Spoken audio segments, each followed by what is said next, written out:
안녕하세요. 반갑습니다. 이 시간에는 좌측 툴바 내에 있는 자르기 도구에 대해서 공부해 보도록 하겠습니다. 포토샵에서 흔히 사용하는 자르기 도구는 우리가 이미지를 크롭하거나 확대할 때 아주 유용하게 쓰이는 도구죠. 그래서 기본 자르기 도구와 원근 자르기 도구 중에서 기본적인 사용법 몇 가지만 알아보도록 하겠습니다. 자르기 도구는 아까 말씀드린 대로 이미지 형태를 정사각형이나 직사각형으로 단순하게 자르거나 정해진 비율로 자를 수가 있습니다. 그럼 먼저 상하 좌우면을 각각 자르는 방법에 대해서 알아보겠습니다. 먼저 위쪽을 자른다면 마우스를 이렇게 위쪽 가장자리에 대봅니다. 그리고 클릭을 하신 다음에 들어가시면 이렇게 줄어들죠. 해서 확인을 해주면 이만큼 자르기가 실행되는 것입니다. 다시 원위치하고요. 그 다음에 아래쪽을 한번 잘라보겠습니다. 아래쪽도 아까와 마찬가지로 가장자리를 클릭하신 다음에 드래그하면 이렇게 자르고자 하는 부분이 선택이 됩니다. 그래서 확인을 해주시면 이렇게 잘려 나가죠. 그리고 좌우면도 마찬가지입니다. 다시 자르기 도구를 한번 클릭해 주시고요. 자, 이렇게 선택이 됐죠. 이 상태에서 다시 왼쪽으로 한번 잘라보겠습니다. 자, 이렇게 해주시고요. 또 오른쪽을 동시에 한번 잘라보겠습니다. 이렇게 클릭 드래그 해주시면 원하는 부위만큼 이렇게 선택이 되게 됩니다. 그리고 확인을 해주시면 이렇게 잘려나가죠. 자, 다시 원위치 해주시고요. 상하 좌우면을 각각 자르는 방법에 대해서 알아보았고요. 이번에는 윗부분과 아랫부분 또는 왼쪽과 오른쪽 부분을 동시에 자르는 방법에 대해서 알아보도록 하겠습니다.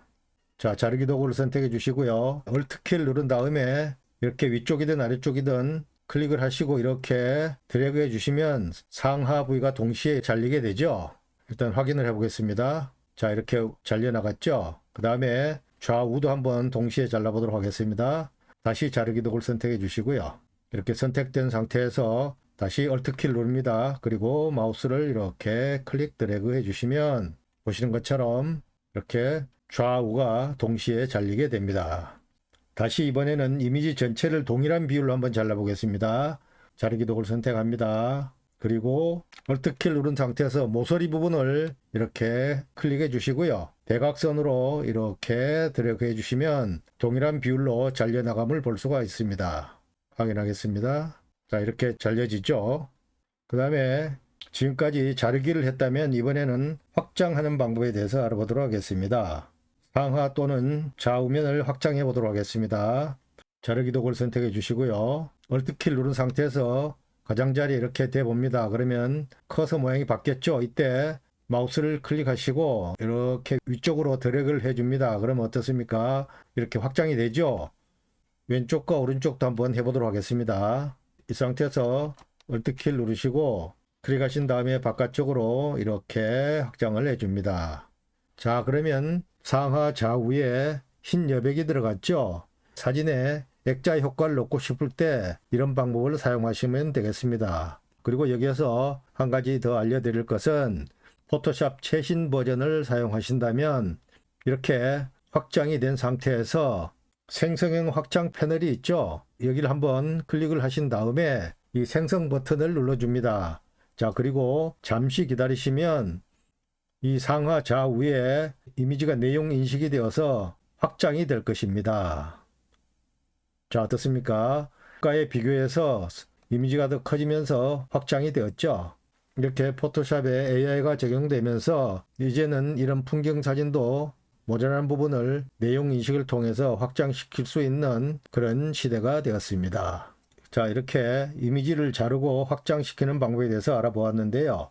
만약에 이 이미지를 정해진 비율로 자르고자 할 때는 상단 옵션 바에 가셔서 보시면 1:1 또는 4:5, 5:7, 16:9 이런 식으로 비율이 나와 있습니다. 이것을 이렇게 적용해 보시면 원하는 비율로도 자를 수가 있습니다.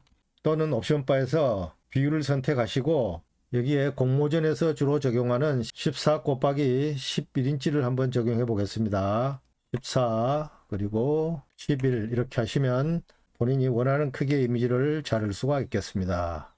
그리고 자르기 도구를 통해서 수직과 수평을 똑바로 할 수 있는 방법도 있는데요. 이렇게 자르기 도구가 선택된 상태에서 옵션 바에 보시면 이렇게 수평계 모양이 있는 아이콘이 있습니다. 이것을 클릭하시고 지금 현재 이 이미지는 수평이 잘 잡혀져 있지만 수평이 안 맞다 생각을 하시고요. 한번 조절해 보겠습니다.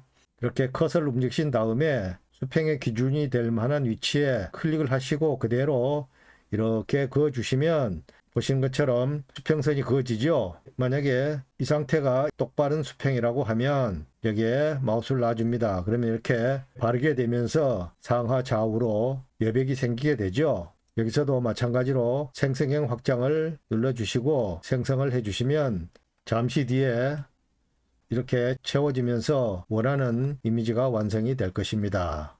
자, 그럼 이번에는 다른 이미지를 한번 불러내 보도록 하겠습니다. 자, 이 이미지를 보니까 이 창틀이 근경과 원경이 차이가 나기 때문에 이렇게 마른 목걸이 되어 있죠. 만약에 이 창틀을 잘라내서 다른 곳에 이용하고 싶을 때 이미지 내에 원근이 있어서 왜곡이 된 것을 원래 형태로 보정해서 잘라낼 수가 있습니다. 그 방법을 한번 보여드리도록 하겠습니다. 자, 아까 자르기 도구 내에 보시면 이렇게 원근 자르기 도구가 있습니다. 이것을 클릭해 주시고요. 그 다음에 창틀 부분을 선택해 보도록 하겠습니다. 일단 한번 클릭을 해 줍니다. 그러면 이렇게 사각 모양과 함께 선이 생겼죠. 이것을 4개의 모서리에 선택을 해 줍니다. 자, 이렇게 또 이렇게 해주시고 그러면 4개의 꼭지점이 선택이 되었죠. 이 상태에서 확인을 해줍니다. 그러면 원근이 있던 창틀을 원래의 모습으로 보정해서 잘라낼 수가 있는 것입니다.